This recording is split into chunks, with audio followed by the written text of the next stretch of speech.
Howdy y'all, it is Cody from the Keepers of Nerddom. How are you doing? Alright. Question that really fascinated me from watching some other Warhammer channels is, when should you start a Warhammer collection? Like what's a good time?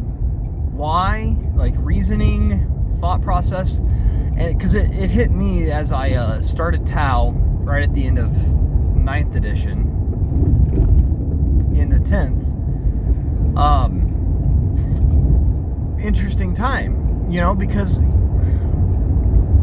this is just a fascinating question to really process, and I think the answer is really simple. First off, you just be like, well, whenever you feel like it, clearly. But I think there's some key pieces here. It's not just when you start a Warhammer collection, but also when do you buy certain pieces for that Warhammer collection, because I think that's a part of it. But when should you start one? I would say the best time is whenever a faction isn't doing very well. And the reason I say that is then a lot of their stuff is on sale. It sounds kind of silly, but I watched it happen with Necron stuff where I would get some deals on some of their pieces that weren't very valuable usability-wise. Their Combat Patrol in 9th edition. Not great. I believe I got it for a few bucks less than normal, and I'm glad I have it. It's built, it's done. Did I need everything in it? Well, no, not really. I didn't need a Doom Scythe or a Night Scythe, right? Because gameplay-wise, in 9th edition, it was terrible. It just wasn't very good, and at the very end of the edition, it dropped enough points that it was actually potentially usable-ish. And then 10th edition came out, and it was even worse. So it's one of those things that right now, it's sitting on my shelf, waiting for use. An interesting example for me right now, actually, is Silent King. So I bought Silent King when it was about $10 off in 9th edition. And in 9th edition, Silent King was really good. So I was a little shocked that it was on sale, but I think the idea was it had been super good for so long during the edition. Like, it was one of the go-to pieces for the faction that most of the people that wanted it had it, and so it wasn't moving. And so it was off by 10 bucks. Well, I checked on it just a day or two ago, and it's down by like $25 or so from where I bought it. And what was funny was there was a point towards the end of 9th edition with some of the changes of Necrons where its price point was even going higher than the base price of like $127 or something like that. And so it was an interesting thing that I got it on sale, so I got a good deal. But now it's even on sale further from where I was, but it actually went up for a little bit. So it's kind of interesting to watch the market as it shifts, even just checking on like Amazon for these prices. Really fascinating. And the best thing I can recommend is get into a faction one when you feel like it, but also potentially when a faction isn't doing well, if it's a faction you're interested in, because there will be a point where that faction will shift. It will change. So I started Tau right at the end of 9th edition, and then 10th edition came out, and right now they're not doing well. And so it's actually not a bad time to shop for Tau, because I just bought the Combat Patrol box, so I got a deal anyway. And I think I had to pay full price at that point, but it was still really a good deal for what I got. And then 10th edition came out, and all of a sudden Ghostkeel Battlesuit was amazing compared to even what it was in 9th, because it was barely usable then. And now it's this crazy harassment, tough stuff piece, and actually just about everything in that box is usable to some extent. Really cool. But it's that interesting thing of watching where you can find the good deals. And I think getting into a faction when it's not doing well, if it's a faction you really want, can actually aid you. Or getting and this is a more specific piece of it, is getting pieces that you're interested in that aren't very good in the edition or at that point in time, because they will change. All right, it may be several years before they get to a point of usability. Now, here's a cautionary note to this though too. When you get into a faction, you might want to get, I need these things and these things because that's what's working in over here in this.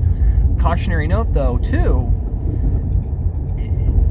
if a model is an old model, for example, I believe it's the Vespid Stingwings for the Tau, they are a metal model, and I would love to get my hands on some actual ones. Like I've seen them in person, and those are amazing. Wow, that price tag is massive. No, thank you. I will wait. But it would be really cool to have an actual metal model and to have the challenge of painting that and dealing with that different material. Just fascinating to me. But the problem with those is this. One of two things are going to happen with models like that.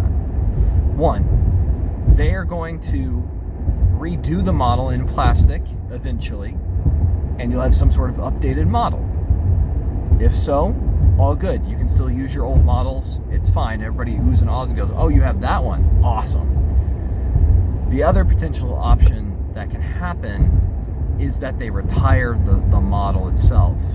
So it's just a cautionary note that if you go for a really old set of models, you're going to have a limited thing. So when you get into this stuff and when you buy certain pieces, it depends. So another example for Tau that I find really fascinating is, man, they've got some interesting models because they've been around a little bit longer than I thought. And the Necrons are kind of a similar boat too, where there's these models that are super old that get retired, or they get updated with new parts and pieces with it when they get a new kit, a redone kit. You know, for the Necrons, I think it was Warriors, but also they had some Immortals, and they only had like the Tesla weapon for them. Not necessarily what you want, depending on the edition, right? And so this is just interesting. Would I want them personally? Yes. Yes, I do. I would love to have the old metal figurines and paint them up and use them in game. Why? Because they look so fascinating. It would be fun to paint those and have them as a part of my army, but then look so different as far as sculpt, but have my same paint scheme. See what I mean? Like, it'd be fun. So really, I think it all comes down to, do you want to have the fun? Do you have the funds to pay for it? Be mindful of what you're getting though too, because on the stealth, or the Tau side, the stealth suits, they had a metal, I believe it's metal model, and it only has like the one weapon. The metal models though, they look really awesome, but their weapon is like the carbine blaster or something. Not a good one. Like in our edition right now, it's terrible. Like, it's bad. But they look way better even than the modern stealth suits. And the modern stealth suits look good. But the old ones somehow, to me, look way cooler. Just an interesting piece of the puzzle. So, really what it comes down to is, when should you get into Warhammer? It's like when you feel like it. I'd recommend getting into a faction that you want when they're doing not as good, and potentially picking up the pieces that aren't doing as well inside that faction is at that point. It may not feel productive at that time, but you don't know what's going to happen in the next edition. So in this edition, I have Silent King, and I got him for $10 off. He went down in price now, currently, because he's not doing well. So somebody that wants to pick up Silent King right now would be advised to do so. And that sounds kind of counterproductive when you buy such a big piece with such a price tag. But reality, it's gonna change. You know, we're a week or two potentially out, or maybe 3, from a balance update.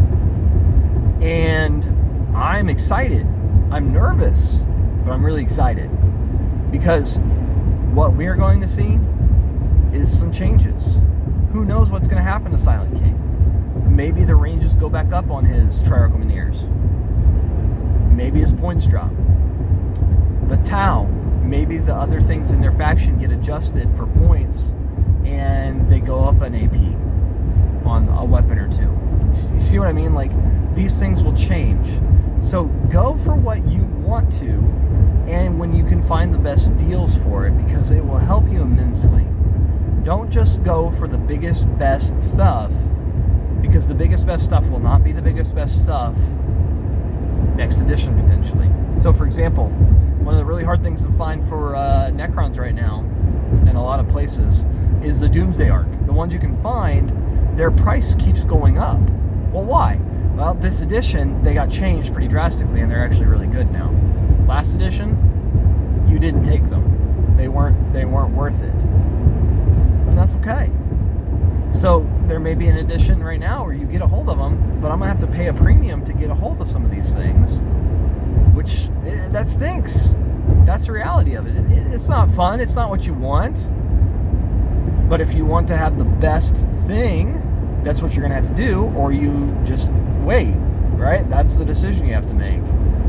You know, there's other pieces, and then there's also 3D printing proxies. That's an interesting thought too right now, isn't it? Right? Proxies are a real thing that are very handy, are very useful. Think about those. Anyway, let me know down in the comments below, when do you think it's the right time to start a Warhammer army? What's some of the tips and tricks that you have for someone? I think 3D printing is another, it's a big piece that just now hitting on it that really changes things, that you could have an army for much cheaper. And I just wish Games Workshop would figure out that the prices that they're charging for these model kits is not, it's just too much. It really is. It's just too much. So I wish they would figure that out, so that way we don't get to the point where people are going to anything else but Games Workshop stuff. And granted, you show up at a Games Workshop event, you need to have actual stuff, but 3D printing, unfortunately for them, it's getting to the point too where there's stuff that's around the internet, and I hate this for Games Workshop too, but there's getting to the point where these proxies aren't just proxies, they're points where they look just like the real things, and they pass off as those things. It's just kind of interesting too. So what's your tips and tricks? Do you agree? Be sure to like, share, and subscribe. Big Cody from the Keepers of Nerddom. Take care, y'all, and have a good one.